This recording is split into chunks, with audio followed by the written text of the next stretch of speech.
ஜந்தூனாம் நரஜன்ம துர்லபம். அரிது அரிது மாநிலனாய் பிறத்தல் அரிது, மனுஷ ஜென்மா துர்லபம்னு சாஸ்திரம் சொல்றது. ஜென்மா அப்படின்னு சொன்னாலே ஜனனம் மரணம் இது ரெண்டும் உள்ளதுதான் நமக்கு ஜென்மா அப்படின்னு சொல்லப்படுறது. அதனாலேயே நமக்கெல்லாம் ஜந்தவகான்னு சாஸ்திரம் பேர் வச்சிருக்கு.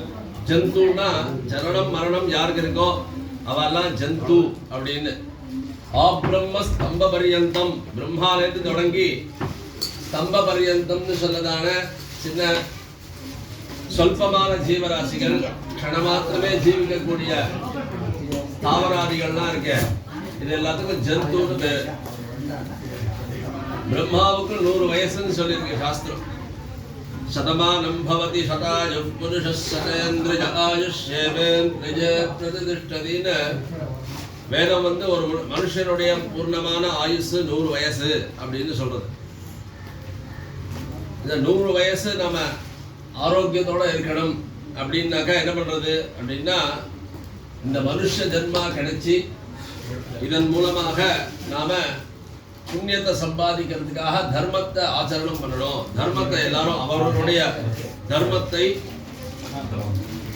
ஒழுங்கா அதை அனுஷ்டிச்சு நாம க்ஷேமத்தை அடையலாம் அப்படின்னு சாஸ்திரங்கள் நமக்கு தர்மசாஸ்திரம் அப்படிங்கிற விஷயங்கள்ல அவாவாளுடைய தர்மங்களை பத்தி சொல்லியிருக்கு. பிரம்மச்சாரி தர்மம், கிரகஸ்த தர்மம், சந்நியாச தர்மம், இப்படி அவாவாளுக்கு தகுந்த அந்தந்த கேட்டகரிக்கு என்னென்ன தர்மங்கள் இருக்கோ அதெல்லாம் நாம தர்மசாஸ்திரங்கிறத பார்த்து தெரிஞ்சுக்கலாம். தெரியாட்டா ஆத்து வாத்தியாரை கேட்டு இது செய்யலாமா இப்படி பண்ணலாமான்னு நம்ம கேட்டு தெரிஞ்சுக்கலாம். இந்த தர்மத்தை நாம அனுஷ்டிக்கிறதுனாலதான் நமக்கு க்ஷேமம் உண்டாகும். சாட்சாத் பிராணினாம் சாட்சாத் அபியுதய நிஸ்ரேயச ஹேது யஸ்ஸ தர்மஹா அப்படின்னு கீதையில பகவான் பிராணிகளுக்கெல்லாம் டைரக்டாக நன்மையை கொடுக்கக்கூடியது எதுவோ அந்த தர்மம் அப்படிங்கிறது. தர்மம் இல்லாட்டா நமக்கு எதுவுமே வேலை செய்யாது. பணங்காசு வேலை செய்யாது, குடும்பம் வேலை செய்யாது, எதுவுமே நமக்கு ஒத்து வராது. எல்லாமே ஒத்து வரணும் அப்படின்னாக்கா அதுக்கு பேசிக்கா தர்மம் இருக்கும். தர்மம் இல்லாட்டா எல்லாமே கெட்டு போயிடும்.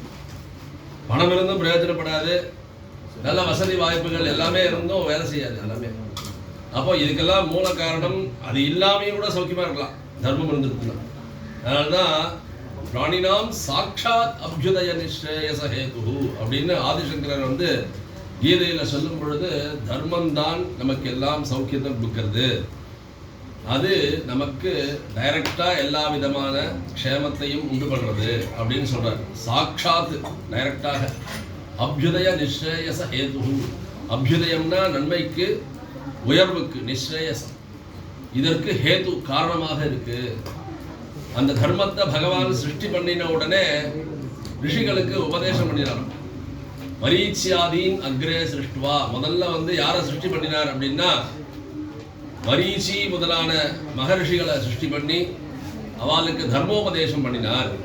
எதற்காகனா பிராணிகள் எல்லாரும், எல்லா ஜீவராசிகளும் மனுஷர்களா பிறந்தவர்கள் மற்ற ஜீவராசிகளுக்கு கூட தர்மம் தான் ஆதாரமா இருக்கு. அதனால மனுஷர்கள் முதல்ல தர்மத்தை அனுஷ்டிக்கிறதுக்கு தர்மத்தை அவ தெரிஞ்சுக்கணும், இதுதான் தர்மம் அப்படின்னு. அதை எங்க போய் தெரிஞ்சுக்கிறது? அது தெரிஞ்சவா யாருன்னா அந்த ரிஷிகள், மகரிஷி. அந்த மரீச்சியாதி ரிஷிகளுக்கு உபதேசம் பண்ணி அவளுடைய சிஷ்ய பிரசிஷ்யாளுக்கு அவ அந்த தர்மங்களை வழி வழியா சொல்லிட்டு அந்த தர்மங்களை தான் நாம ஃபாலோ பண்ணணும் அப்படின்னு. இப்போ கூட நமக்கு ஏதாவது ஒரு சாஸ்திர விஷயமான சந்தேகங்கள் வரும்பொழுது தர்மசாஸ்திரத்துல என்ன சொல்லியிருக்கு அப்படின்னு அந்த தர்மசாஸ்திர ரிஷிகள் எழுதின தர்மசாஸ்திரத்தை தான் நம்ம பிரதானமாக வச்சுட்டு நாம் ஃபாலோ பண்ணிட்டு வரோம். அதன் மூலமாக க்ஷேமம் அடையணும் அப்படிங்கிறதுக்கு எப்படி நமக்கு தெரியாமே அதை பண்ணிட்டு இருக்கோம். எப்படி பண்ணணும்? இப்போ பண்ண கர்மாக்கள்லாம் என்ன அப்படின்னா இதெல்லாம் தர்மசாஸ்திரத்தில் சொல்லப்பட்டது. ஒரு மனுஷன் செத்து போயிட்டான்னா அவனுக்கு என்ன பண்ணணும் அப்படின்னு யார் சொல்லியிருக்கா? அது ஒரு ரிஷி சொல்லியிருக்கார். அந்த ரிஷி நம்ம அவாவா ஒரு ரிஷியை வம்சாவளியாக பாரம்பரியமாக ஃபாலோ பண்ணிட்டு வரக்கூடிய அந்த ரிஷி சொன்ன வாக்கியப்படி இந்த கர்மாக்களை பண்ணணும். அதை எப்படி தெரிஞ்சுக்கிறதுனா நாம உபநயனத்தில் வாத்தியார் சொல்லி வைப்பார் அபிவாதையே அப்படின்னு ஒன்று. அந்த அபிவாதையில் அவன் என்ன சொல்லுவான்? ஆபஸ்தம்ப சூத்திரா, காத்தியாயன சூத்திரா அப்படின்னு சொல்லுவான். காத்தியாயன சூத்திரம்னா காத்தியாயனங்கிற ஒரு ரிஷி அவர் வந்து ஃபார்முலா எழுதி வச்சுருக்கார். நாம் எப்படி ஃபாலோ பண்ணணும், காத்தியாயன சூத்திரத்தை சேர்ந்தவா எப்படி இந்த வைதிக காரியங்கள், பித்திருக்காரியங்கள், தேவ காரியங்கள்லாம் பண்ணணும் அப்படிங்கிறதுக்கு அவர் தான் பிரமாணமான சாஸ்திரத்தை எழுதி அந்த பிரயோகத்தை சொல்லியிருக்கார். அந்த கிரமத்தில் நாம் வந்து வேத மந்திரங்களை கொண்டு இந்த வாத்தியார், வேத மந்திரங்கள் தெரிஞ்ச வாத்தியாரை வச்சுட்டு இந்த மாதிரி கிரமங்களில் இதை பண்ணினாக்கா செத்து போன அவளுக்கு க்ஷமம் ஏற்படும். செத்து போயிட்டா மனுஷனுடைய லைஃப் முடிஞ்சு போன, உடம்பு தான் போச்சு, ஆத்மா வந்து அழிவே கிடையாது. ஆத்மாவுக்கு ஆத்மா பிறப்பதும் இல்லை இறப்பதும் இல்லை. அதுதான் அர்ஜுனனுக்கு உபதேசம் பண்ணுறார். அர்ஜுனன் சொல்கிறான், யுத்தம் பண்ணும் பொழுது பீஷ்ம துரோணர்கள்லாம் என்னுடைய ஆச்சாரியன், பிதாமகர், இவாளெல்லாம் நான் எப்படி கொள்ளுவேங்கிறான். அப்போ அவர் சொல்கிறார், ஆத்மாவுக்கு அழிவே இல்லைப்பா, நீ யாரையும் கொள்ளவே முடியாது, அவளுடைய உடம்பு தான் போகுமே தவிர ஆத்மா என்னைக்குமே இருந்துகிட்டே இருக்கும். எப்படி ஆத்மா இருந்தே இருக்கும்னு நீங்கள் சொல்கிறீங்க எப்படி அப்படின்னா சொல்கிறார், தேஹினோஸ்மின் யதா தேஹே கௌமாரம் யௌவனம் ஜரா ததா தேகாந்தர பிராப்தி தீரஸ்தத்ர முக்கியதி. இந்த தேஹி அப்படின்னாக்கா இந்த உடம்பு உடையவன் அர்த்தம். நாமெல்லாம் தேஹி, உடம்பு உடையவர்கள். எதனால் நமக்கு இந்த உடம்பு வந்திருக்கு அப்படின்னாக்கா புண்ணிய பாவத்தை அனுபவிக்கிறதுக்கு ஒரு உடம்பு வேணும். இந்த உடம்புனால தான் நம்ம சுகத்தையோ துக்கத்தையோ அனுபவிக்க முடியும். உடம்பே இல்லாட்டா எதை அனுபவிக்க முடியும். அதனால சுகத்தை அனுபவிக்கிறான் அப்படின்னா ஒரு பாதாமல்வா சாப்பிட்டா சந்தோஷமாக சுகமாக இருக்குது. அதுக்கு ஒரு வயது, வாய், நாக்கெல்லாம் வேணும். அது இருந்தால் தான் அதை ருசிக்க முடியும், அனுபவிக்க முடியும். அதே மாதிரி துன்பத்தை அனுபவிக்கிறதுக்கும் இந்த சரீரம் தேவைப்படுறது. அதனால் நாம் பண்ணின பூர்வ ஜென்மாவில் நாம் சம்பாதிச்ச புண்ணிய பாவங்களை அனுபவிக்கிறதுக்கு அடுத்த ஒரு பிறவி ஜென்மா அப்படிங்கிறது வருது அப்படின்னு சாஸ்திரம். அந்த இன்ப துன்பங்களை அனுபவித்து அந்த சரீரத்தினால எவ்வளோ அனுபவிக்கணும்னு இருக்கோ அதை அனுபவித்து முடித்த உடனே இந்த சரீரம் போயிடும். அதை யாராலும் பாதுகாத்து வைக்க முடியாது. அந்த சரீரம் போய் இன்னொரு சரீரம் வந்துடும். ஏன்னா இந்த ஜென்மாவில் சம்பாதிச்ச புண்ணிய பாவத்தை அனுபவிக்கிறதுக்கு இன்னொரு ஜென்மா. இதுதான் வந்து சம்சாரம்னு சொல்கிறான். சம்சாரம்னா புனரபி மரணம், புனரபி ஜனனம், புனரபி ஜனனி ஜடனே சயனம், இஹ சம்சாரே பகுதுஸ்தாரே. இது வந்து எங்கே தான் போய் இது எப்போ ஸ்டாப் ஆகும், இதெல்லாம் எப்போ முடியும் அப்படின்னாக்கா பகுதுஸ்தாரே. இது வந்து கடக்க முடியாத சமுத்திரமாக இருக்குது, கரையே தெரியல, அப்படி போயிட்டு இருக்கு.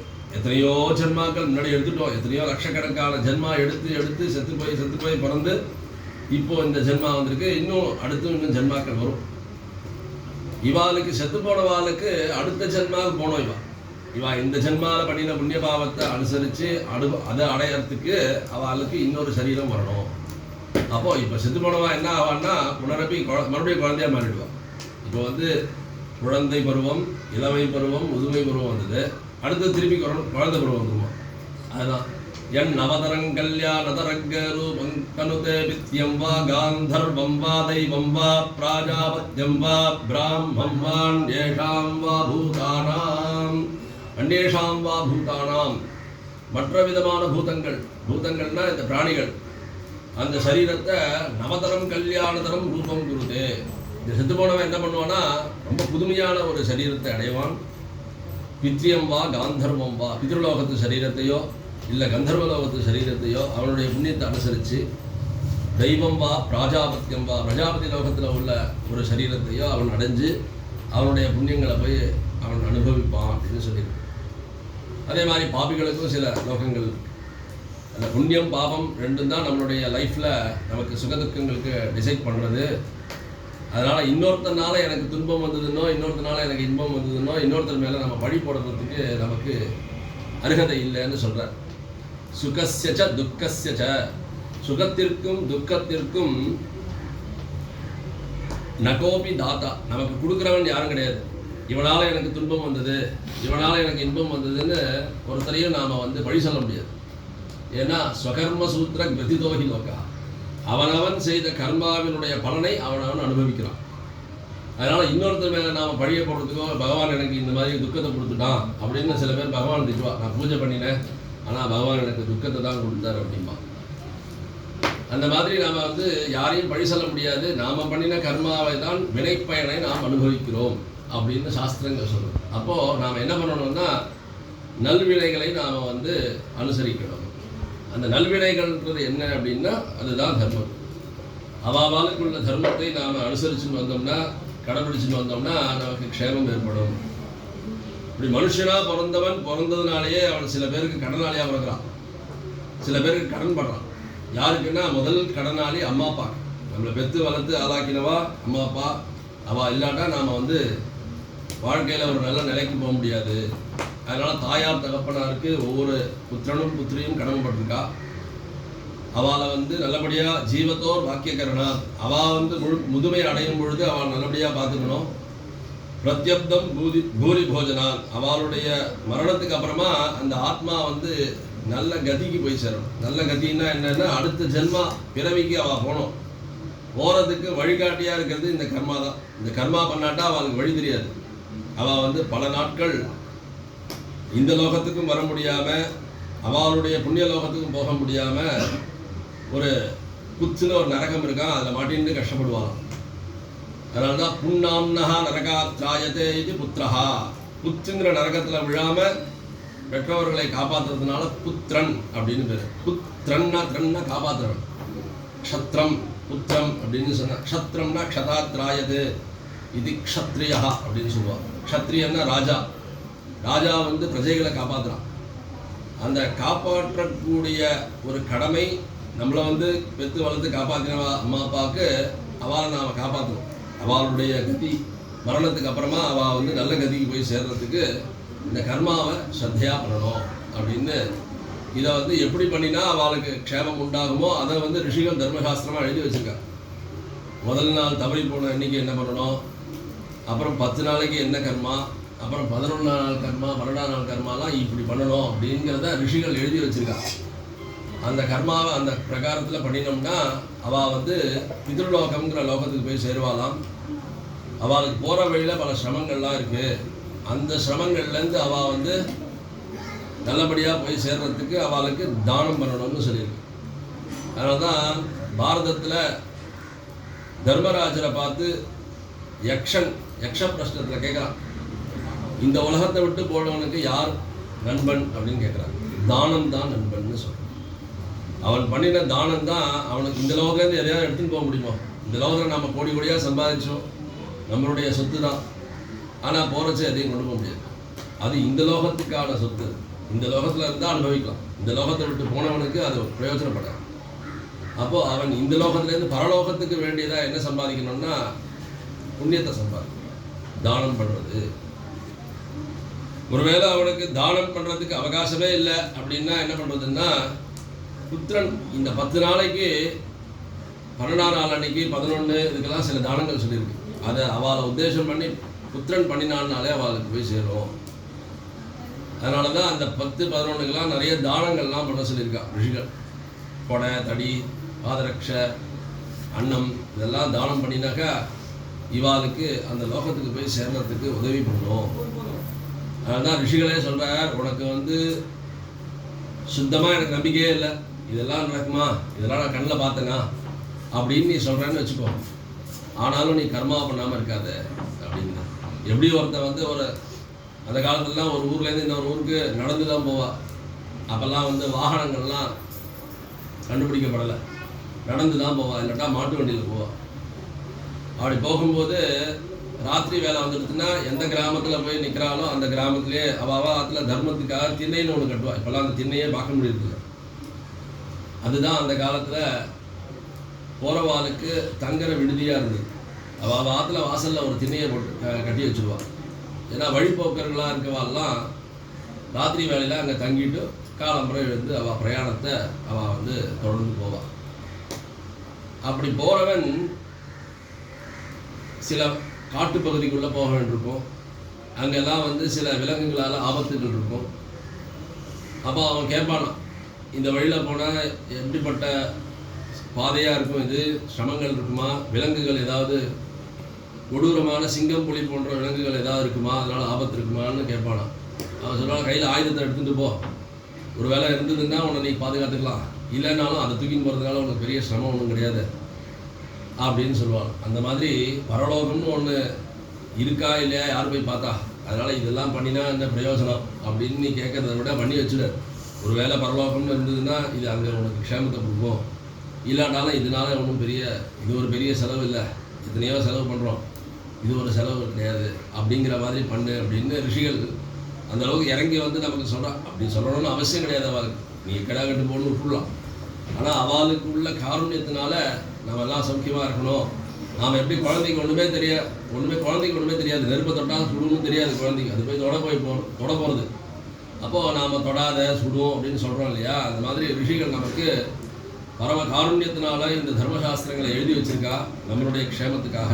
இதனால் அவளுக்கு ஒன்றும் லாபமோ நஷ்டமோ கிடையாது. அவள் இந்த தர்மசாஸ்திரங்களை அனுஷ்டிக்கிறதுனால நமக்கு தான் க்ஷேமம் ஏற்படுது. அப்படி புத்திரனாக பிறந்தவன் தன்னுடைய தாயார் தகப்பனாருக்கு பண்ண வேண்டிய கடமையில் அவள் தவறி போன அப்புறமா அவளுக்கு வழி காமிக்கிறான். அவள் இந்த பையனுக்கு அம்மா அப்பா தான் வழி காமிச்சா, அவளுக்கு இவன் இப்போது இந்த 10 நாள் கர்மாவனால் வழி காமிக்கிறான். எப்படி காமிக்கிறான்னா, முதல்ல சரீரமானது தகனம் செய்யப்படணும். சரீரத்தை அப்படியே போட்டுற முடியாது, அதை ஒரு அக்னி பகவானுக்கு சமர்ப்பணம் பண்ணணும். ஏன்னா இந்த தம்பதிகள் இருக்காலே, கல்யாணம் ஆகும் பொழுது அவளுக்கு ஒரு குழந்தை பிறக்கிறதா. அந்த குழந்தைக்கு பேர் அக்னின்னு பேர். விவாகத்தில் ஒரு பானையை வாங்கி வைப்பாள், ஔபாசன பானைன்னு சொல்லுவாள். அதை வந்து ஞாபகார்த்தமாக நம்ம ஆற்றுல வச்சுட்டு இருப்போம், நம்ம கல்யாணத்தில் வாங்கினது அப்படின்னு. அந்த ஔபாசன பானை எதுக்காக வாங்குறதுன்னா, அந்த அக்னியை அந்த பானையில் போட்டு அதை ஆற்றுக்கு கொண்டு வந்து அதை ஜென்மா முழுக்க அதை வச்சுட்டு இருக்கணும். அந்த அக்னியை காலையில் சாயங்காலம் ஹோமம் பண்ணி அதை பத்திரமா அந்த ஔபாசனங்கிற ஹோமத்தை பண்ணிகிட்டே வரணும். அதை பண்ணும் பொழுது என்ன ஆகுதுன்னா, இவாளுக்கு அந்த அக்ஷதையை போட்டு அந்த பண்ணுறதுனால தான் மழை பெய்யுறதும் சாஸ்திரம் சொல்கிறது. ஒவ்வொரு கிரகஸ்தனும் இல்லற தர்மத்தில் இருக்கிறவனும் கணவன் மனைவியாக இருந்துட்டு நித்தியம் ஔபாசனம் பண்ணினான்னா, அவள் அந்த அக்ஷதையை வச்சு ஹோமம் பண்ணினான்னா காலத்தில் மழை பெய்யும்னு சொல்கிறது சாஸ்திரம். இது ஒரு நாள் நிரூபணம் ஆச்சு. எப்போ ஆச்சுன்னா, இந்த போபாலில் ஒரு விஷவாயு வந்தது. ஒரு ஆற்றுல ஔபாசனம் பண்ணிட்டு இருந்தா, அவள் ஆற்றுல அக்னி அணையாமல் வச்சுட்டு இருந்தா, ஓம புகை இருந்துகிட்டே இருந்தது அவாத்தில். எல்லா விஷவாயில் எல்லாரும் செத்து போயிட்டா. ஆனால் ஒரு வீட்டில் மாத்திரம் அவளுக்கு ஒன்றுமே அந்த எஃபெக்டே இல்லை. அவள் பாட்டு நடமாடிட்டு இருக்கா அந்த ஆற்றுல. எப்படி இவள் நடமாடுறான்னு பார்த்தா, ரிசர்ச் பண்ணி பார்த்தா, இவாத்தில் இந்த ஹோம புகையினால அந்த விஷவாயு முறிஞ்சு போயிட்டான். அப்புறம் அப்போ தான் தெரிஞ்சது, ஓ இந்த புகைக்கு இவ்வளோ மகிமை இருக்கா அப்படின்னு. அப்படி நம்ம பெரியவா வந்து இந்த மாதிரி லௌகிகமான விஷயத்துக்காக அதை சொல்லலை. இது பண்ணினா உலகத்துக்கே நன்மை ஏற்படும், நல்ல காலத்தில் மழை பெய்யும். அதனால் பிராமணனாக உள்ளவன் அக்னியை உபாசிக்கணும். பிராமணனுக்கு முக்கியமான தர்மம். ஒவ்வொருத்தருக்கும் ஒரு தர்மம் இருக்குது. எதுக்காக ஜாதியெல்லாம் உண்டாச்சுன்னா, இந்த தர்மங்களை எல்லாரும் பண்ணணுங்கிறது தான். உலக நன்மைக்காக ஜாதியை பகவான் சிருஷ்டி பண்ணிடலாம். அதனால தான் கீதையில் சொல்கிறார், சாதுர்வர்ணியம் மயா சிருஷ்டம். ஜாதிங்கிறது வந்து உயர்வு தாழ்வுக்காக உண்டால, அது உலக நன்மைக்காக உண்டாச்சு. பிராமணங்கிறவன் அவன் வேதத்தை படித்து அதில் உள்ள தர்மங்களை அனுஷ்டானம் பண்ணிட்டு வந்தான்னா அதன் மூலமாக உலகம் நன்மையாக இருக்கும். க்ஷத்ரியன்றவன் ராஜ்ய பரிபாலனம் பண்ணணும், அதுக்கான ராஜ தர்மங்களை நியமங்களை அவன் அனுசரித்து அவன் பிரஜைகளை தன்னுடைய பிள்ளைகளாக நினைக்கணும். பிரஜைகள்னாலே மக்கள்னு அர்த்தம். நாட்டு மக்கள் தன்னுடைய குழந்தைகளாக நினைக்கணும். அதனால தான் மனுநீதி சோழன் கதையெல்லாம் நம்ம படிச்சிருப்போம். தன்னுடைய நாட்டில் வசிக்கக்கூடிய ஒரு பசு அதனுடைய கன்று செத்து போயிடுத்து, அதுக்கு நீதி கொடுக்கணுங்கிறதுக்காக அவனுக்கு இருந்த ஒரே மகனை தேர் சக்கரத்தில் வச்சு அவனை வந்து மரணிக்கும்படி செஞ்சுட்டான். அந்த கால ராஜாக்கள்லாம் அப்படி தர்மத்தை அனுஷ்டிச்சான். சுயநலமே கொஞ்சம் கூட பார்க்காம தர்மத்தை பண்ணிட்டு இருந்தான். அப்படி இருக்கும் பொழுது உலகமே சுபிக்ஷமாக இருந்தது.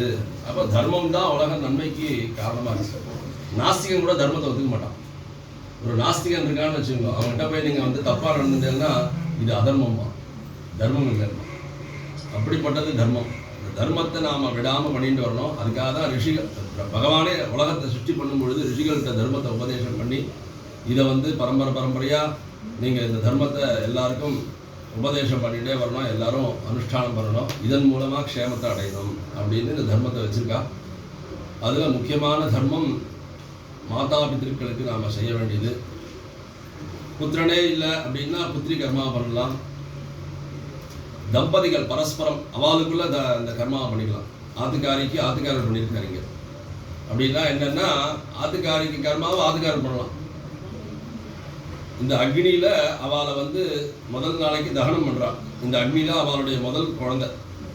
அந்த குழந்தை எப்போ பிறந்ததுன்னா அவள் விவாகத்தன்னைக்கு பிறந்தது. விவாகத்தன்னைக்கு அந்த லாஜஹோமம்னு பண்ணுறாளே, எந்த அக்னியில் பண்ணுறான்னா இந்த அக்னியில் தான், விவாக அக்னி. அந்த அக்னியே சில பேருக்கு ஔபாசன அக்னியாக இருக்குது. நமக்கு காத்தியாயன சூத்திரக்காரர்களுக்கு விவாக அக்னி 5ஆம் நாள் கர்மாவோட முடிஞ்சிடும். சதுர்த்தி கர்மாங்கிறது பண்ணினா சேஷாவமத்தோட அந்த அக்னியோட வேலை முடிஞ்சிடும். அப்புறமா புதுசாக ஆதானம் பண்ணிக்கணும். அந்த அக்னி தான் ஔபாசன அக்னி. அதில் இவா நித்தியம் 2 வேளை ஔபாசன ஹோமம்னு பண்ணணும். அது எப்போ பண்ணுவா அப்படின்னாக்கா டெய்லி காலம்பரம் சூரியோதயத்துக்கு முன்னாடி, சூரிய அஸ்தமனத்துக்கு அப்புறம் சாயங்காலம், இப்படி 2 வேளையும் பண்ணணும். இது பண்ணாட்டா என்ன பண்ணுறதுன்னா பிராயசித்தம் பண்ணணும். சரி, இந்த அக்னியை நாங்கள் பண்ணவே இல்லையே, நாங்கள் உத்தியோகம் பார்த்துட்டு இருந்தோம், இந்த ஹோமம்லாம் நாங்கள் பண்ணவே இல்லையே அப்படின்னாக்கா நமக்கே தெரியாமல் நம்ம பார்த்து வாத்தியார் பண்ணி வச்சுருப்பார். எப்போ பண்ணியிருப்பாருன்னா நம்ம அப்பா அம்மாவுக்கு சாந்தம் பண்ணும்போது இந்த ஔபாசன அக்னி எடுத்து வச்சு அந்த அக்னியில் தான் பித்ருக்களுக்கு ஹோமம் பண்ணணும். அப்போ தான் அவளுக்கு போய் சேரும். அந்த ஔபாசனம்னு சொல்லுவாள். 2 அக்ஷதையை கொடுத்து ஹோமம் பண்ண சொல்லுவாள். அன்றைக்கி என்ன பண்ணுவான்னா, இத்தனை நாளாக பண்ணாததுக்கெல்லாம் பிராயச்சித்தமாக கொஞ்சம் அரிசி அக்ஷதை இதெல்லாம் ஒரு பிராமணனுக்கு தானம் பண்ணுறேன் அப்படின்னு சொல்லி ஒரு டம்ளர்லேயோ ஒரு பிளேட்லேயோ வச்சு அரிசியை தானம் பண்ணி கொடுத்துருவான். அப்போ இந்த அரிசி எதுக்காகனா, இத்தனை நாளாக நான் பண்ணாததுக்கு, 1 வருஷமாக பண்ணலை, போன வருஷம் அப்பா சாதத்துக்கு இந்த ஹோமத்தை பண்ணினேன், அப்புறம் 1 வருஷமாக பண்ணலை, இன்றைக்கி பண்ணுறேன் அப்படின்னு சொல்லி. அது மொத்தம் இந்த அக்னியை டெய்லி உபாசிக்காட்டா கூட ஏதோ ஒரு சந்தர்ப்பத்தில் வாத்தியார் வந்து அந்த உபாசனத்தை பண்ணி வைக்கிறார். நாமளும் பண்ணுறோம், நமக்கு என்னென்ன தெரியாமல் பண்ணிட்டு இருக்கோம். அந்த அக்னி தான் அந்த தம்பதிகளுக்கு முதல் குழந்தையாம். அந்த குழந்தைகிட்ட இன்றைக்கி அவள் அம்மாவை ஹோமம் பண்ணுறான். அதுதான் முதல் நாள் தகனம் அப்படிங்கிறது. ஔபாசன அக்னியை அன்றைக்கும் வாத்தியார் வந்து ஒரு ஹோமத்தை பண்ணியிருப்பார். அந்த ஹோமத்துக்கு பேர் பிரேதாக்னி சந்தானம், செத்துப்போனவாருடைய ஔபாசன அக்னி. அதை கொண்டு வந்து அந்த அக்னியை பத்திரமா முகாரோபணம்லாம் பண்ணி அதில் அந்த அக்னியை ஒரு பானையை வைப்பா. அதில் டைரெக்டாக அந்த அக்னியில் சவத்தை எரிக்கக்கூடாது. ஏன்னா அது மங்களமான அக்னிங்கிறதுனால டைரெக்டாக எரிக்க மாட்டா. அதில் ஒரு பானையை வச்சு அந்த பானை பிடிச்சிக்கணும். பிடிச்சதுக்கப்புறமா அந்த பானையில் உண்டான அக்னியினால் இவாளை தகனம் பண்ணுவா. சரி, இந்த அக்னியில் தகனம் எதுக்காக பண்ணுறது அப்படின்னா, இந்த அக்னி இவாளை பத்திரமா கூட்டின்னு போகுமா. எங்கே இவா போக வேண்டிய, நான் சொன்னேன் இல்லையா, இன்னொரு சரீரம் வரும், இன்னொரு லோகத்துக்கு போவா அப்படின்னு, அந்த லோகத்துக்கு இந்த அக்னி வழி காமிக்கும். அதனால தான் முதல் நாளைக்கு தகனம்ங்கிறது பண்ணுறதுனால அந்த சரீரமானது ஆவிர்வாகமாக கொடுக்குறோம். ஹோமத்தில் எப்படி சாதத்தை வடியாக சமைச்சு அதை ஹோமம் பண்ணுறோமோ அந்த மாதிரி இந்த சரீரமானது அக்னிக்கு அர்ப்பணம் பண்ண வேண்டியது. அதனால தான் அந்த சரீரத்தை குழப்பாட்டா. செத்துப்போனவாளுக்கு எதுக்கு ஸ்நானங்கள்லாம்? செத்துப்போனவாளுக்கு ஸ்நானத்தினால ஒன்றும் பிரயோஜனம் இல்லை.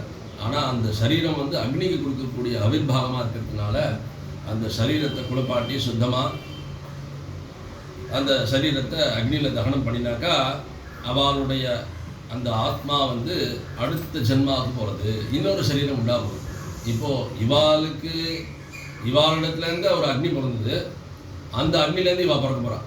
அதனால தான் அன்றைக்கி அந்த ஹோமம் பண்ணும்போது வாத்தியார் அந்த மந்திரம் சொல்லி வராங்க. மந்திரத்தோட அர்த்தமே இதுதான், அஸ்மாத்மதி ஜாதோசி, இவர்களிடத்தில் நீ பிறந்த, ஏ அக்னி பகவானே, நீ வந்து இந்த தம்பதிகள்கிட்ட நீ பிறந்த, இப்போ அவா வந்து உங்ககிட்டேருந்து பிறக்கட்டும் அப்படின்னு சொல்லி ஹோமம். அஸ்மாத்மதி ஜாதோசி த்வதயம் ஜாயதாம் குணாஹ, த்வது உன்னிடத்திலிருந்து, அயம் இப்போ செத்து போனாலே இந்த அம்மா வந்து உன்னிடத்தில் அவள் பிறக்கட்டும்னா எப்படி, இவாளுடைய சரீரத்தை தகனம் பண்ணியாச்சுன்னா இவாளுக்கு இன்னொரு சரீரம் வரப்போகிறது, அந்த சரீரத்தினால அவள் அடுத்த ஜென்மாவுக்கு போகிறான். அந்த சரீரம் வராட்டா அவள் அடுத்த ஜென்மாவுக்கு போக முடியாது. அப்போ சரீரமும் இல்லாமல் அப்படி இருக்கக்கூடிய நிலைமைக்கு அமங்கலமான நிலைமை பிரேதம்னு சொல்லுவாள். சரீரமே இல்லாமல் இருந்ததுன்னா அது பிரேதம்னு சொல்லுவாள். அந்த பிரேதம்ங்கிற நிலைமை ரொம்ப அமங்கலமான நிலைமை, அப்படி இருக்கக்கூடாது. அதனால் அவளை வந்து அந்த பிரேத ரூபத்திலேருந்து மாற்றுறது தான் அந்த கர்மா. கர்மா 10 நாளைக்கு பண்ணுறதுனுடைய தாற்பயம் என்னென்னா, அவளை வந்து பிரேதம்ங்கிற ரூபத்திலேருந்து அவளை பிதிருக்களாக மாற்றுறது. அதனால் இந்த 10 நாளைக்கு அவளுக்கு ஒரு சரீரம் உண்டாகிறதுக்காக தான் டெய்லி ஒரு பிண்டத்தை போட சொல்லியிருக்கேன். இந்த 10 நாளைக்கு ஒரு பிண்டம் போடும்போது 10 பிண்டமும் சேர்ந்து அவளுக்கு ஒரு சரீரமாக ஆகுமா. ஏன்னா அன்னத்தினால தான் மாம்சம் விருத்தியாகுது. குழந்தை பிறந்த உடனே அன்னப்பிராசனை எதுக்காக பண்ணுறாருன்னா, குழந்தை நல்லா வளரணும், புஷ்டியாக இருக்கணும் அப்படின்னு. பாலை மாத்திரம் குடிச்சுட்டு இருந்தால் குழந்தை வளராது. அதனால் 6வது மாதத்தில் அன்னப்பிராசனம் பண்ணணும். அன்னப்பிராசனம் பண்ணி சாதம் ஊட்ட ஆரம்பித்தா தான் குழந்தை போஷாக்காக நல்லா வளருது. அந்த சரீரமானது மாம்சம் விருத்தி ஆகிறதுக்கு காரணமாக இருக்கிறது அன்னம் தான். அதனால் அன்னமயமான பிண்டத்தை பண்ணி இவாளுக்கு ஒரு சூக்ஷ்ம சரீரம் உண்டாகிறதுக்காக இந்த கர்மா 10 நாளைக்கு பண்ணினது. 10ஆம் நாளைக்கு நிறைய சாதம் அடித்து போட்டா. ஏன் அப்படின்னா, குழந்தை பிறந்த உடனே அதுக்கு பசி நிறைய இருக்கும், பசியும் தாகம். அப்படி செத்து போனவாளுக்கு தகனம் பண்ணதுனால பசி தாகம் ஜாஸ்தியாக இருக்கிறதுனால 10 அன்னைக்கு நிறைய சாதம் அடித்து பக்ஷணங்கள்லாம் பண்ணி அவளுக்கு பத்து கொட்டுறதுன்னு பண்ணினா அவளுக்கு அந்த பசி தாகங்கள்லாம் தீர்றது. தாயாதிகள்லாம் வந்து நிறைய தர்ப்பணம் பண்ணணும். அன்றைக்கி 10 நாளைக்கு சொம்பாக ஜலத்தை விடுவா. ஏன்னா அவளுடைய தாகம் அப்படி இருக்குது. அந்த தாகங்கள்லாம் அந்த பிரேத ரூபமாக இருக்கவளுக்கு பசி தாகம் நிறையா இருக்குமா, எவ்வளோ சாப்பிட்டாலும் பசி தீராதான். அதனால் அந்த பசியும் தாகமும் தீர்றதுக்காக 10 அன்னைக்கு எல்லா தாயாதிகளும் வந்து தர்ப்பணம் பண்ணாதான் அவள் தீட்டு போகும். 10 நாள் தாயாதிகள் இருக்காளே அவளுக்கு அவளும் இவாளும் மாம்சத்தினால சம்மந்தப்பட்டவா, சபிண்டால்னு பேர். இவாளுடைய உடம்புல ஒரு ஜீனும் அவளுடைய உடம்புல ஒரு ஜீனும் ஒன்றா இருக்குன்னு அதுதான் சாஸ்திரம் சபிண்டம்னு சொல்கிறாங்க, ஒரே பிண்டம்னு சொல்கிறாங்க. அவளுக்கு சம்மந்தப்பட்டவாள்லாம் அன்றைக்கி வந்து தர்ப்பணம் பண்ணுறா. இந்த தர்ப்பணம் ஜலத்தினால அவளுடைய தாகங்கள் தீர்வது, இவாளுக்கும் அவளோட ஏற்பட்ட சம்பந்தத்தினால உண்டான அந்த தீட்டு அன்றைக்கி தான் முடியும். இந்த 10 அன்றைக்கி அதை பண்ணிவிட்டு அவளுக்கு சரீரம் உண்டான உடனே அவள் யாத்திரை கிளம்பி போகிறான்.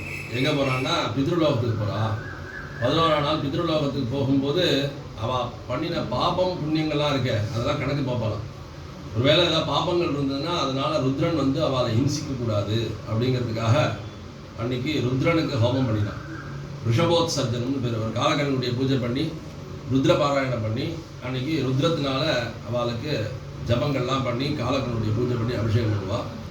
இது எதுக்காகன்னா நம்மளுடைய பாப்பங்கள்லாம் இருக்க இதெல்லாம் பாப்பம் பண்ணினவால ருத்ரன் வந்து கஷ்டப்படுத்துவார். மனுஷனாக பிறந்தால் சில பாப்பங்கள் தவிர்க்க முடியாமல் நாம் பண்ண வேண்டியதாக இருக்குது. சின்ன சின்ன கிருமிகளை நாம் கொள்கிறோம், வீட்டை சுத்தம் பண்ணுறோம் அப்படின்னா ஒரு எறும்பு பூச்சியெல்லாம் நம்ம கொலை பண்ண வேண்டியதாக இருக்குது.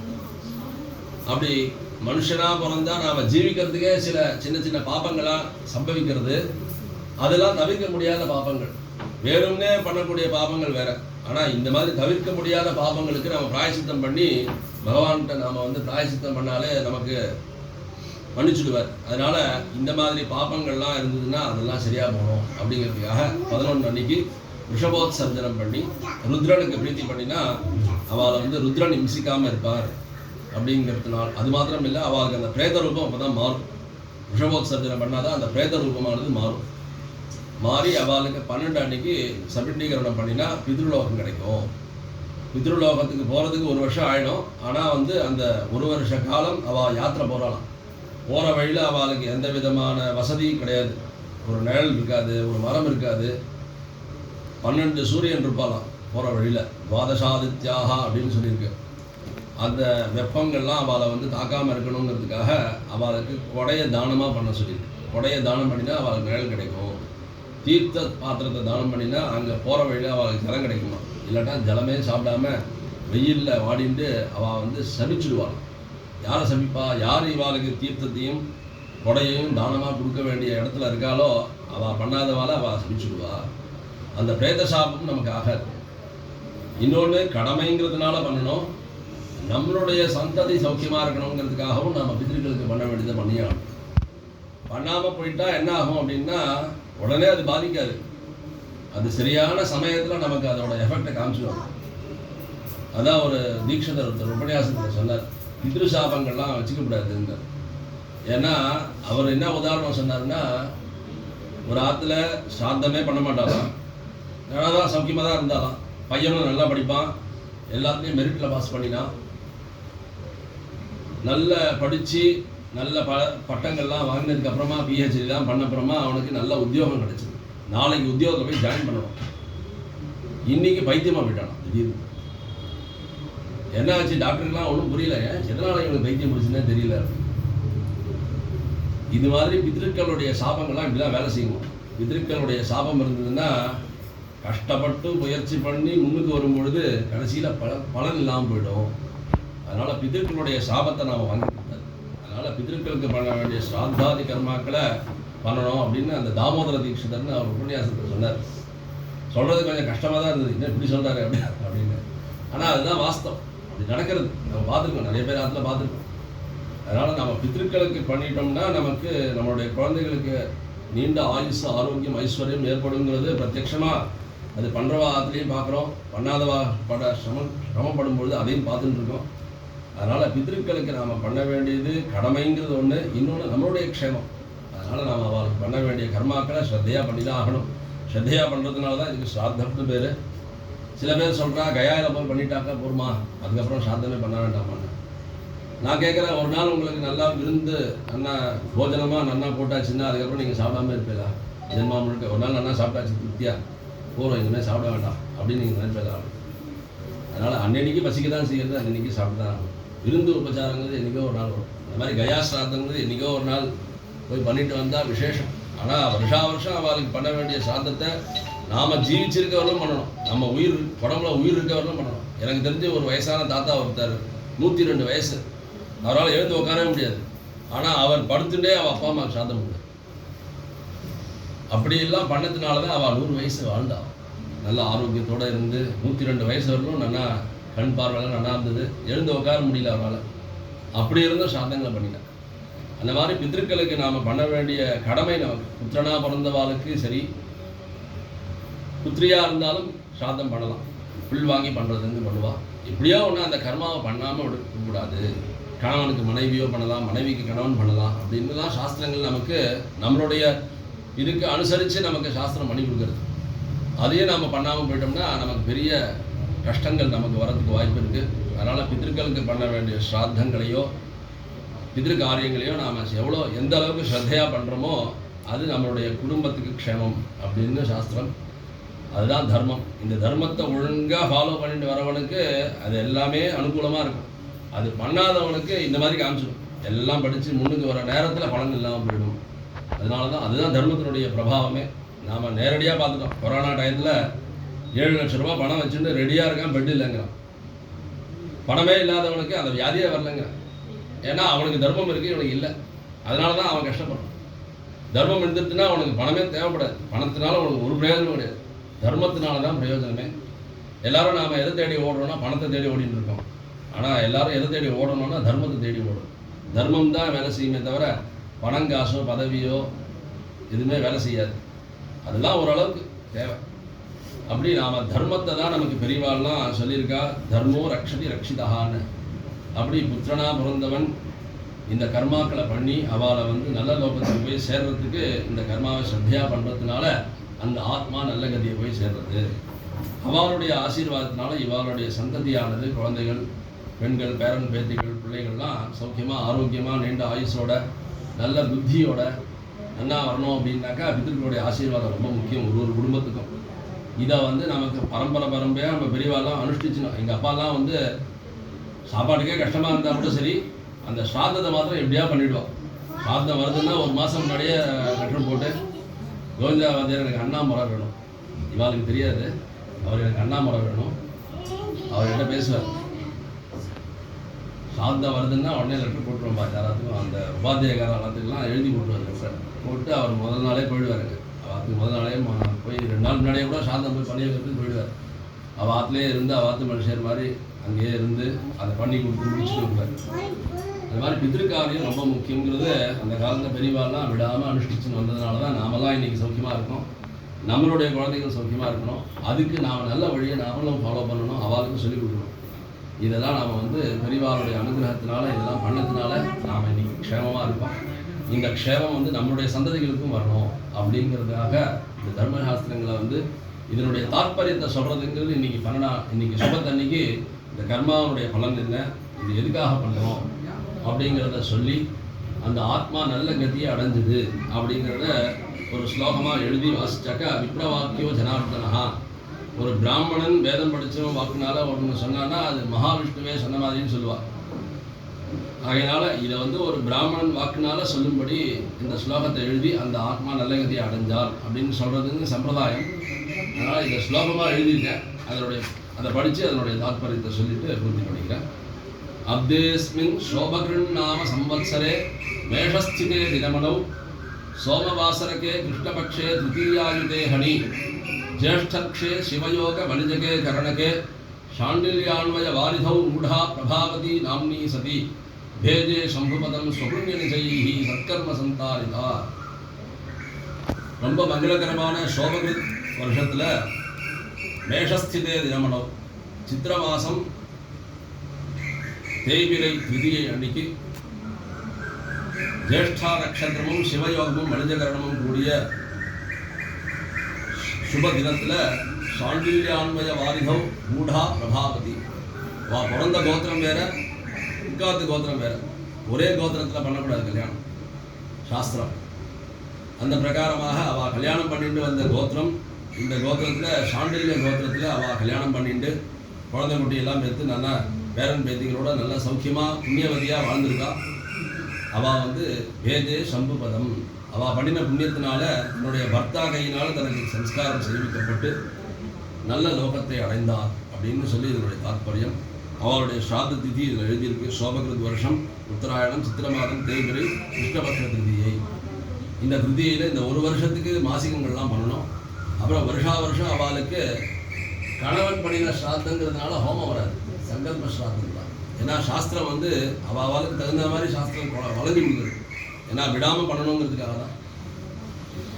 ஆத்துக்காரர் இல்லாமல் ஆத்துக்காரர் பண்ணும்போது பிராமணர்களுக்கு சாப்பாடு போட முடியாது, எப்படி பண்ணுறது அப்படின்னா சங்கல்ப ஸ்ராத்தமாக பண்ணுவோம். வெறும் ஹோமமே இல்லாமல் சங்கல்பம் பண்ணிட்டு பிராமணா காலம்பி மந்திரம் சொல்லி வாத்தியாரை வச்சு அவளுக்கு 2 பிராமணாவை வச்சு சாப்பாடு போட்டால் போதும். சாப்பாடு போட கூட எனக்கு உடம்புல தெம்பில்லைன்னா இரண்ய சாந்தமாக ஆனால் விடாமல் பண்ணணும் அப்படிங்கிறது தான் சாஸ்திரத்துடைய தாற்பயம். அதனால் அவாவாளுக்கு தகுந்த மாதிரி புத்திரன் பண்ணினான்னா ஹோமம் பண்ணி கிரமமாக பண்ணணும் அப்படின்னு இருக்கு. இது வந்து காருண்ய கர்மாங்கிறதுனால அவர் வந்து சங்கல்ப ரூபமாக பண்ணினா போகிறோம். இந்த வருஷம் முழுக்க அவளுக்கு ஒவ்வொரு திதியிலையும் திதி மாசிகங்கள் பண்ணணும். அப்புறம் 4 ஊனமாசிகம் வரும். ஏன்னா ஊனமாசிகங்கிறது அவள் அந்த இங்கேருந்து யமலோகத்துக்கு போகிறாளாம். போகிற வழியில் பல சிரமங்கள் இருக்குது. இந்த ஊனமாசிகங்கிறது 27ஆம் நாள், 45ஆம் நாள், 180ஆவது நாள்னு கணக்கு இருக்குது. அந்த கணக்கில் 10 நாள், 5 நாள், 3 நாள்னு வித்தியாசம் வரும். அந்த 3 நாளைக்குள்ளே பண்ண வேண்டியதான் 27ஆம் நாள் ஊனம். அந்த 3 நாளைக்கு கடினமான பாதையில் போகிறாலாம். அப்போது வந்து அவளுக்கு ஆகாரம் போய் சேரணும் அப்படின்னா இங்கே மாசிகம் பண்ணணும். பண்ணால் தான் அவளுக்கு அங்கே சாப்பாடு, இல்லாட்டா சாப்பாடு கிடையாது. அதனால் அந்த 27ஆம் நாள் ஊனமாசிகம், அப்புறம் 45ஆம் நாள் ஊனமாசிகம் வரும். 41லேருந்து 5க்குள்ளே பண்ணணும். 5 நாள், இந்த 5 நாளைக்குள்ளே பண்ணால் தான். அது தாண்டி போயிட்டு அப்புறம் அந்த 5 நாளைக்கு கடினமான பாதையை கடந்து போகிறா. அந்த சமயத்தில் அந்த ஊனமாசிகத்தை பண்ணணும். அப்புறம் 6வது மாதம், அப்புறம் வருஷாப்திக்கு போகுது. இது 4 மாசிகம் மாத்திரம் நாள் பார்த்து பண்ண வேண்டியது. பாக்கியெல்லாம் அந்த திதியில் தேய்பிரை திதியை அன்னைக்கு பண்ணணும். இதெல்லாம் வந்து சங்கல்ப ரூபமாக வரும். எப்படி சௌகரியமோ பார்த்துட்டு வாத்தியாரை டிஸ்கஸ் பண்ணிட்டு அவளுக்கு பண்ண வேண்டிய கர்மாவை பண்ணி முடித்தோம்னா 1 வருஷம் ஆகுது அவள் போய் சேர்றது. அதனால் இந்த 1 வருஷ காலத்துக்கு பண்டிகை கிடையாது தாயாரிகளுக்கு. ஏன் அப்படின்னா நம்ம நாட்டில் நம்ம அம்மா வந்து பிள்ளைகள் ஊருக்கு போனான்னா அவளுக்கு சாப்பாடே இறங்காது. குழந்தை நல்லபடியாக போய் சேர்ந்தானா நினச்சிட்டு அதே சிந்தனையில் இருப்பாள். அப்படி நம்மளை பார்த்து வளர்த்தவாளுக்கு நாம் பண்ண வேண்டிய கடமை இப்போ அவள் அந்த லோகத்துக்கு நல்லபடியாக போய் சேரணும் அப்படிங்கிறத நம்ம மைண்டில் வச்சுக்கணுங்கிறதுக்காக தான் எந்த ஒரு பண்டிகையும் கொண்டாடுற வழக்கம். அதனால் இந்த 1 வருஷ காலம் பண்டிகைலாம் கிடையாது. அதெல்லாம் வாத்தியார்கிட்ட கேட்டுக்கோங்க என்னென்ன டவுட்டோ அந்த பிரகாரம் அனுசரித்து இவாளுக்கு இந்த கர்மாவை பூர்த்தி பண்ணி 1 வருஷ காலத்துக்கு பண்ண வேண்டிய மாசிகங்களை பண்ணி அதுக்கப்புறம் வருஷம் ஒரு ஸ்ராத்தம் பண்ணி தான் போகும். அது சங்கல்ப ரூபமாக தான் வரும். அதை விடாமல் பண்ணணும் அப்படிங்கிறத சொல்லி பூர்த்தி பண்ணிக்கிறேன். ஹர நம பார்வதி பதஜே ஹர மகாதேவ. கோபிகா ஜீவனஸ்மரணம் கோவிந்தா கோவிந்த.